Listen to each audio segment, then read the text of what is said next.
Hey everyone, it's the Koopa Man. Ever feel like you're stuck in a rut? Like nothing ever changes? Like even if something happens one week, by the very next week it's all back to normal as if it never happened to begin with? That life is just an endless cycle of weekly misadventures broken up by monotony? That nothing matters and everything will always cycle back to the very next week as if you lived in some sort of twisted hell? But enough about my crippling need for stimulation. Let's talk about status quo in media. To begin with, we'll talk about the obvious. Once again, we turn to America's favorite animated sitcom family, The Simpsons. This is a trope so prevalent in the series that it's actually lampshaded as jokes in and of themselves. Well, if this episode has taught us anything, it's that nothing works better than the status quo. Bart, you're promoted back to the 4th grade. Yay! And Lisa, you have a choice. You may continue to be challenged in 3rd grade or return to 2nd grade and be merely a big fish in a small pond. Big fish, big fish! Oh. The status quo. The status quo? Ay, caramba! That's just sad. It's actually faster to list off examples of times The Simpsons did actually change the status quo. In fact, the death of Maud Flanders, the marriage of Apu and Manjula, the birth of their octuplets, Lisa becoming a Buddhist and then becoming a vegan, and the off-screen death of Mrs. Krabappel, to name a few. There's also the divorce of the Van Houtens and Barney Gumble becoming sober, but those changes were reverted after just a few seasons, let alone the rocky on-again and off-again relationship of Mrs. Krabappel and Principal Skinner. And then there's this, of course. I'm keeping you. You're Snowball 5. But to save money on a new dish, we'll just call you Snowball 2 and pretend this whole thing never happened. That's really a cheat, isn't it? I guess you're right, Principal Tamzarian. I'll just be moving along, Lisa. Snowball 2. Yeah, The Simpsons loves its status quo. Probably why they refuse to let Marge's voice actress retire when it's clear she can't do it anymore, and it's bordering on elder abuse. There's also Family Guy, which, like with the Flanderization, is also guilty of status quo sins as well. However, some things do change.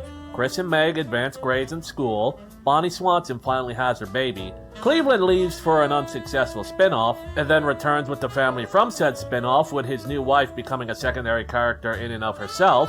However, there's also episodes like Seahorse Seashell Party where Meg finally stands up to her family, only to return to being the punching bag by the end. Or the time where Brian died and was replaced, only to come back 2 episodes later. Fox has a terrible problem with this. Even with their other sitcoms like Bob's Burgers, where the main family will always be on the edge of brokitude despite the temporary successes Bob has, Hank Hill never got to be promoted to manager, and the one time he did, he was demoted before the 2nd act of that very episode. That sort of thing. Nicktoons have this issue too, which is weird because the first generation Nicktoons like Rugrats and Doug averted this. SpongeBob canonically will never get his boating license, as the first movie was, and still is, the canonical endpoint of the series. Fairly Odd Parents and Danny Phantom are also somewhat guilty of this. Like with Flanderization, this isn't something that's exclusive to cartoons, though other mediums do see this occur less. Animation can get away with it more because characters are just drawings and don't age or anything of the sort. Still, you get things like Angel and Buffy never being together due to their curse to be star-crossed lovers in spite of how long that TV franchise has gone on. Gregory House of House MD never permanently cures the damage to his leg that causes him to limp in pain. However, he does eventually overcome his Vicodin addiction that he gained due to said pain, though in later seasons he does temporarily relapse. MASH actually lasted longer than the actual Korean War. No matter how close it seemed to the end of the war, status quo usually broke actual history to keep the series going.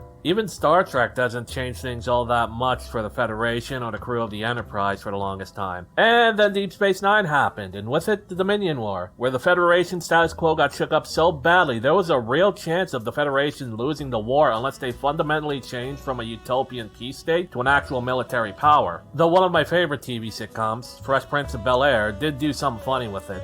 At the end of one season, when they weren't sure the series was going to be renewed, they ended it with Will returning to Philadelphia. However, when the series did get renewed for another season,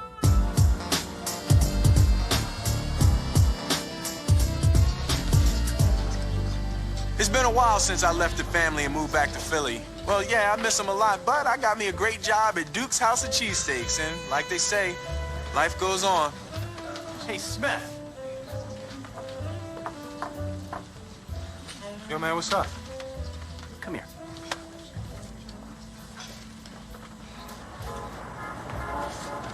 What's up? What does this contract say? Fresh Prince of Bel-Air. That's right, not Philadelphia, Bel Air. Well, yeah, man, but you know, my mom. Get the man.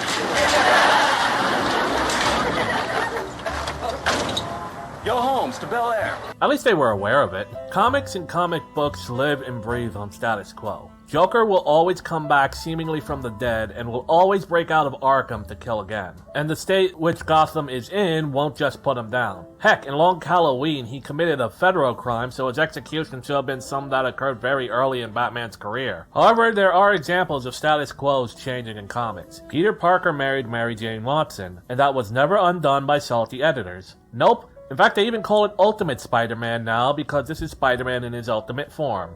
Yup, that's totally what happened. What are you talking about? That was just a bad dream. Also, Venom is another example of this, first being a new suit for Spider-Man, then a character in and of itself who started out as a villain before becoming an anti-hero and eventually a full-on hero. Reed and Sue Richards eventually had children who even aged and grew up, and Iron Man even got over his alcoholism. But there are still a few status quos at Marvel, even if they are more open to change than DC. Humankind will always face discrimination, Bruce Banner will always struggle with the Hulk, Morbius will always be a living vampire, that sort of thing. DC is a lot more married to its status quo, like I listed with the Joker example. Characters have died and come back within a year, or suffered career-ending injuries only to come back not long after, or after some amount of time. Superman, Jason Todd, Barbara Gordon, Batman, and others are examples of this. Hal Jordan was also a villain for a time before dying and becoming the Spectre, only to once again become a full-on Green Lantern in the incredible storyline Green Lantern Rebirth. Even characters who are supposed to be deader than dead, like Kara Zor-El and Barry Allen, who died during Crisis on Infinite Earths, both came back after many years. Still, Wally West did become the Flash in his own right. There are multiple Batgirls despite Barbara Gordon being back. Dick Grayson, Jason Todd, and Tim Drake all evolved out of the mantle of Robin into heroes of their own. Heck, Superman even got married to Lois Lane and had a child with her, and Batman's own biological son is now Robin. Anime and manga, by and large, don't have this problem. Outside of filler arcs, anyway, though there are some series that fall into this. Case Closed, otherwise known as Detective Conan, is an example of this, with its main character being trapped in a child's body. Lupin III will always evade capture by Inspector Zenigata, Ash is never gonna involve Pikachu, that sort of thing. I did, however, mention filler arcs. Whenever an anime adaptation of a manga runs out of material, they will buy time by making original stories that will never change the status quo at all, and will always be forgotten about immediately after, and reset everything back to where the manga left off in the end. Naruto was infamous for having a ton of these, including the one with the ninja ostrich. Yes, there is a ninja ostrich. It never comes up again. Deal with it. A lot of video games too will be cyclical with their status quo. Bowser will always kidnap the princess, Ganon will always return, Eggman will always try to rule the world no matter how many times he fails, so on and so forth. It's really more of a thing with simplistic games like Mario, Zelda, and Sonic, and honestly, that's the entire point of those series. And I know you're already typing up about Sonic Frontiers in the comments, Swordsman. I haven't played it yet, just shut up, I don't want to be spoiled. So why do all these franchises have such a hard grip on their status quo? In spite of all of the changes I listed, people going into these franchises are expecting a certain thing. And because of that, there's always going to be things that stay concrete and static. Batman will always fight the Joker, Mario will always save the princess, and you will never learn How I Met Your Mother until the very last episode, and it's someone who's dead now, so you have to deal with that. It's like Stan Lee put it. Every comic is someone's first. Every time someone tunes into a TV show, or watches a movie in a series, or plays a game in a series, it might be their first time interacting with that series. Continuity is nice, but sometimes it scares people away. It's the main thing keeping people away from One Piece. Well, that and the rabid fanbase. There are ways to fix this. Recap episodes or pages or just telling stories that, in spite of going through varying arcs, will largely remain the same and allow people to come in at any point. My first exposure to Dragon Ball Z was through Legacy of Goku 2, which covered the Android and Cell arc more than halfway through the Dragon Ball series. I still managed to get a basic grasp of who Goku was, what his deal was, as well as all the other characters. The manga volumes have cast recap pages for this very purpose. As tiring as the status quo can be in some series, particularly ones steeped in it like The Simpsons, it's a necessary evil. Stories need to stay somewhat consistent with themselves and within their premise. You wouldn't go to see a Star Wars movie to see an era where nothing was wrong and the galaxy was at peace, right? It's no accident that in all 6 movies there's a war and a crisis going on and the heroes have to deal with it, and there's an evil that needs to be defeated. In the end, it seems really this is something that we're gonna have to learn to deal with. Though hopefully in time writers will learn to at least be more creative and better about reusing the same status quo over and over again. It might be asking much, but that's at least a bare minimum to maybe put a new spin on Bowser kidnapping the princess, or Ganon trying to take the Triforce, or what have you. Though when it comes to Western media, I wouldn't hold your breath. Hollywood gonna Hollywood after all, and until they stop being Hollywood, that's the way they're gonna be. Oh well. Anyway, that's enough out of this. I feel like I'm talking in circles. This has been the Koopa Man. If you like this video, leave a thumbs up and subscribe as it helps me with the algorithm. If you have other examples of status quo being annoying or breaks from status quo, feel free to talk about them in the comments. And as always, game on.